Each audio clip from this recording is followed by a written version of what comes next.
real one, that's one like kind of it going through like design through computers. So, dude, come on. Man. Correct. All right, so this is like the overall like overview of it. So maglev is derived from the words magnetic levitation. So they just take the first like prefixes of it to make maglev. The fastest commercial train in the world is in Shanghai, which can reach speeds up to 430 miles per hour. Obviously, it doesn't go that fast because that's kind of insane. So, and it's usually like most places are in either Europe or Asia, but Asia has the more like technology advanced ones. Then. So the pros and cons of it: the pros are it runs more smooth and quiet than wheeled transit systems. They're relatively unaffected by weather. They travel very fast. And because they're unaffected by weather and they don't really have like the wear and tear that like regular trains do, they're kind of low maintenance costs. The cons of it is like some people call maglev trains like a white elephant. I don't know if you guys know what that term is. It's like a possession that like is really expensive, but it's really hard to get rid of and doesn't really have that much of use. Like it's not really worth the cost if that makes any sense. Yeah. So it's really expensive to build. It needs new tracks to run on, obviously, because they don't run on the same tracks that like regular trains do. So like if you want to build like a maglev train track, you have to like build a whole new one. You can't build on the like current existing ones. And just to like put this in perspective, there's a project going on to build a new track between Tokyo and Nagoya. And the estimated cost is $51 billion for 286 kilometers, which is really expensive.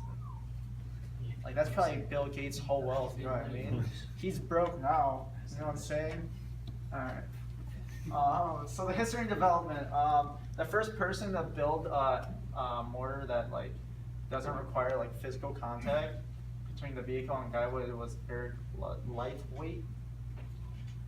And the first maglev train that was actually opened was in 1984 in Birmingham, England. And it connected the Birmingham Airport and the Birmingham International Railway Station. Everything before that was usually like just testing places where they try to make it work. So this, you can see how like recent this kind of is. It's not like something that's been around for a long time. So it's still like developing, if that makes sense. So let's get into it. Okay, so the basic foundation of the system is through electromagnetics, which is the system that runs off of like magnetic fields that work like opposite charges attract and like charges repel. So electromagnetics do this. Usually they're conductive wires that are wrapped around like a piece of metal, and then they need a source of electricity. So like one like example I can use is a doorbell uses electromagnetics. So like when you push a doorbell, you're actually like closing the circuit, which allows it to like electricity to run through a loop, and that like electricity ends up creating like a magnetic field that allows like the bells to like ring. So that's actually how it works. I always thought it was like, I don't know, like you know how like you have a phone and there's like sounds on the apps that you just like press and it makes a sound? But there's an actual bell. I didn't know that. I guess I'm kind of stupid. And if you guys watch Breaking Bad, you get that reference. I don't know. I have a video here. I don't really know if I want to show it because it's kind of long and boring. Should I? Nah. Go back to later. Okay. So Newton's first law is kind of apparent in this because obviously it's levitating. So we're getting one like crucial like force out of the way, which is static friction, which is like a huge problem for trains and stuff. So that way we don't have to use as much like energy and stuff because we don't have that static friction.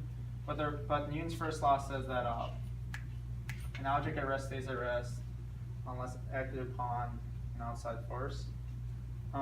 So obviously it would keep on going forever if there was no force acted upon it, but there is a force acted upon it, and it's called fluid friction, which is a drag force that opposes the motion of an object that moves through air or water. So it's like air resistance pretty much. So one type of friction that's like more specified is weight drag. It's a component of aerodynamic drag on vehicles that travel through the air. This is present because of shock waves. This also explains the sound barrier, which is like I'm pretty sure everyone knows what the sound barrier is. It's really famous because aircrafts were being experienced like severe drag when traveling at really high speeds, close to sound. And this is due to the effects of compressibility. That's a picture of a jet braking asunder, which I think is pretty cool. So compressibility is a measure of the relative volume change of a fluid or cell in response to pressure. So as a vehicle like is going faster, the what's it called? The air pressure becomes greater, which causes compressibility. Where like in this equation, I don't know if you guys can see it. Can you guys see it from up here? It shows like how like related to pressure and volume is. So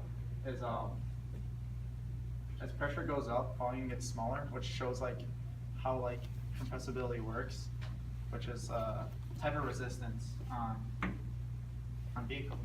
It's like pretty much what most like vehicles that like travel in the air that go really fast experience. So one thing that the Japanese are really good at compared to like other places like in Germany that build these maglev trains is that they use something called cryogenics, which is a branch of physics that deals with the production effects of low temperatures. So what the Japanese maglev trains use are like super cooled conducting electromagnetics, because electromagnetics like work really well under like really low temperatures. Something that like I thought was a pretty cool example was the world's largest particle accelerator is the Large Hadron Collider, where the magnets are stored at like negative 271.3 Celsius, which is colder than outer space. I don't really know how cold outer space is. It's just like our cells colder. So I thought that was a pretty cool thing to add in. Which I thought was pretty cool.